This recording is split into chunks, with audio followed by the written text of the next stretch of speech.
Gina, and what am I here doing making this video? This is my first time to talk about something apart from showing you or touring you to a certain beautiful spot somewhere in Cebu or perhaps in other country. Okay, I'm in this hotel room somewhere in the north. I'm at Region 2 in the city of Ilagan, Isabela, for a National Festival of Talents competition 2020.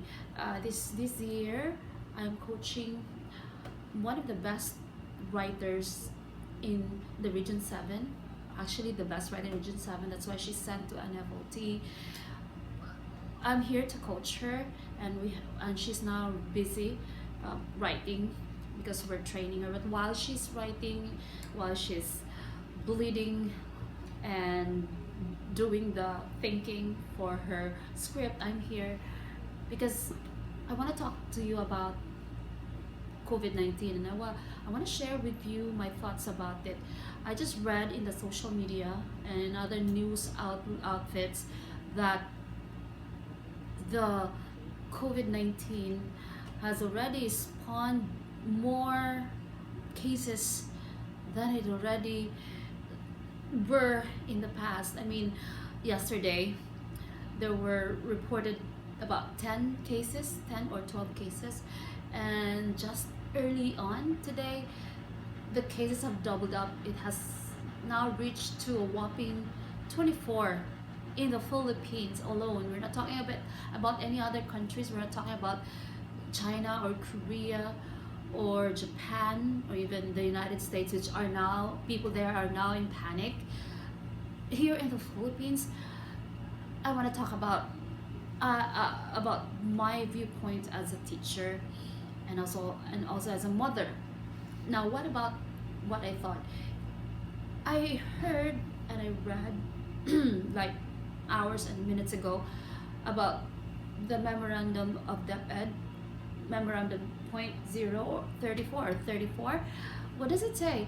It says that all the DepEd related activities, national and all, except our event, NFOT and NSPC, National School Press Conference, except those two, because we already are in the venue. All the others are cancelled. Oh, I mean, the others are postponed. I'm not so sure about Sibera. I think it's postponed. To be safe about it, it might just be announced differently later. But my concern is about when we go home. Being here, I'm stuck here in the north. What if this pandemic worsens and it, because this NFOT and NSPC were already postponed. It originally was slated in February, second week of February, Feb 16, moved to now March 9 to 13, because everybody was thinking that the rate of the pandemic has gone down. Unfortunately, no, it has actually spawned the worst wave. And in the Philippines, we thought there was only like 2 cases. That was in February. Now it has become 24, and who knows, a few years from now it might just be more than that. It might triplicate the number. So point is, DepEd says, okay, let's postpone those. What else? We will not have any programs at school or activities that would have everybody gather as a crowd. That's one. Another thing is, classes continue.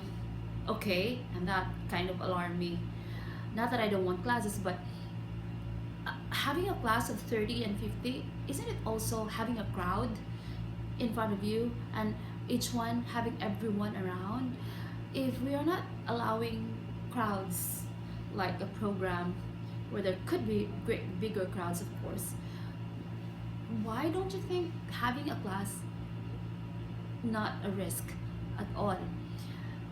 Okay, but the memorandum 34 continues that if there is such a case, and it's going to be code red, if there is such a case in the school where there is just one case of COVID, then that would that would ensure some postponement or cancellation of classes. My question: are you sure all cases will be reported? Because chances are, if you're the one who has the symptoms and you kind of know that it might just be COVID, you think you would let people know? People would. There is so much risk going on that you wouldn't let people know about your situation. So if I had that, I would be put in a quandary or in a dilemma to say it, to tell the authorities or not. Okay, my life would be in danger. I could lose my life the quicker way because of people. They might just, you don't know how people think this is because of